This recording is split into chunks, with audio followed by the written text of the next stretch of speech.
नमस्कार और स्वागत है आपका मेरे चैनल पर। आज मेरा मन था आपसे भगवत गीता के बारे में बात करने का। भगवत गीता क्या है?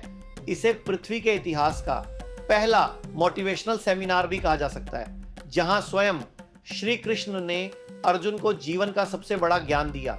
युद्ध भूमि में खड़े अर्जुन पहले अध्याय में पूरी तरह टूट जाते हैं। वो कहते हैं, भगवान मुझसे युद्ध नहीं होगा, मैं जीतूं तो भी हार है, हारूं तो भी हार है। अगर हर स्थिति में हार ही है तो मैं युद्ध क्यों करूं?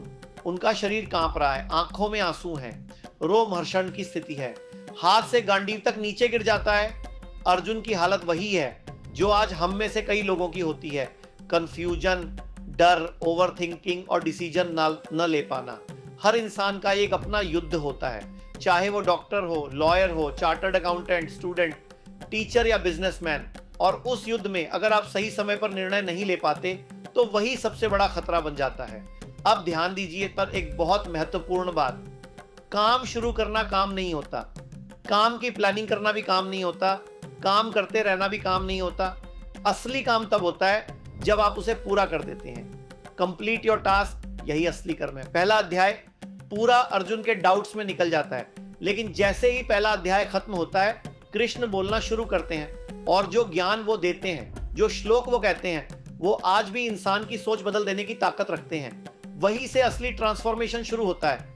आज भी दिमाग में बिजली सी कौंध जाती है जब कृष्ण अर्जुन से कहते हैं, क्लैब्यमास्म गम पार्थ नैतत्वायुपद्यते। हे पार्थ, ये नपुंसकता तुम्हारे अंदर कहां से आ गई? ये तुम्हें शोभा नहीं देती। शूद्रम हृदय दौर्बल्यम त्यक्तोत्तिष्ठ परंतप। हे अर्जुन, इस छोटी सोच और हृदय की कमजोरी को छोड़ो और खड़े हो जाओ। कृष्ण साफ कह रहे हैं, समस्या बाहर नहीं है, समस्या अंदर है।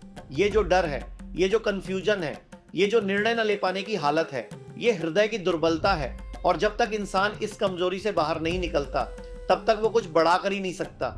आज भी बहुत लोग क्या करते हैं, बैठे रहते हैं और अपनी किस्मत को दोष देते रहते हैं। मेरी किस्मत खराब है, मेरे साथ ही ऐसा क्यों? कोई अंगूठी पहन रहा है, कोई बहाने बना रहा है, लेकिन एक्शन नहीं ले रहा। इसीलिए चाणक्य भी कहते हैं, आलस्य में दरिद्रता का वास होता है। यानी जहां आलस है वहां गरीबी पक्की है।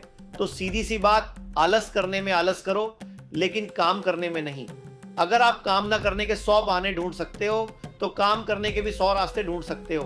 फर्क सिर्फ इतना है, आप खड़े होना चाहते हो या बैठे रहना चाहते हो। मेरे दोस्त के दादाजी की बहन के जीजा की जो लड़की थी, उसकी मछली मर गई। अरे यार, इतनी दूर की ट्रेजेडी जोड़कर लोग काम न करने के बहाने ढूंढ लेते हैं। सच तो यह है कि अगर इंसान बहाने ढूंढ सकता है तो काम करने के कारण भी ढूंढ सकता है। जिंदगी में कितनी भी ठोकरें लगें, कितनी बार गिरो, लेकिन सवाल ये नहीं है कि तुम गिरे कितनी बार, सवाल ये है कि तुम उठे कितनी बार। आज जमाना इसी बात से हैरान होता है कि ये आदमी इतनी ठोकर खाकर भी सीधा कैसे चल रहा है। मेरे को भी बहुत ठोकरें लगी हैं और ठोकर खाते हुए तो लोग देख लेते हैं, लेकिन ठहर जाना कोई नहीं देखता। इसलिए ठहरना नहीं है, वन मोर टाइम। ठोकर खाते हुए देख लोगे, ठहरे हुए नहीं देख पाओगे। कृष्ण का संदेश साफ है, उत्तिष्ठ परंतप। हे अर्जुन, खड़े हो जाओ। जब भी मैं भगवत गीता पढ़ता हूं एक अलग ही ऊर्जा आ जाती है जीवन में। और ध्यान दीजिए, कृष्ण ने यह ज्ञान सिर्फ अर्जुन को नहीं दिया था, अर्जुन के माध्यम से पूरे संसार को दिया था। मुझे, आपको, हर उस इंसान को जो जीवन में संघर्ष कर रहा है। अर्जुन को तो यह ज्ञान 5000 साल पहले मिल गया, अब आपकी बारी है। भगवत गीता सिर्फ किताब नहीं है, ये जीवन जीने का तरीका है। इसे पढ़िए, समझिए और अपने जीवन में उतारिए।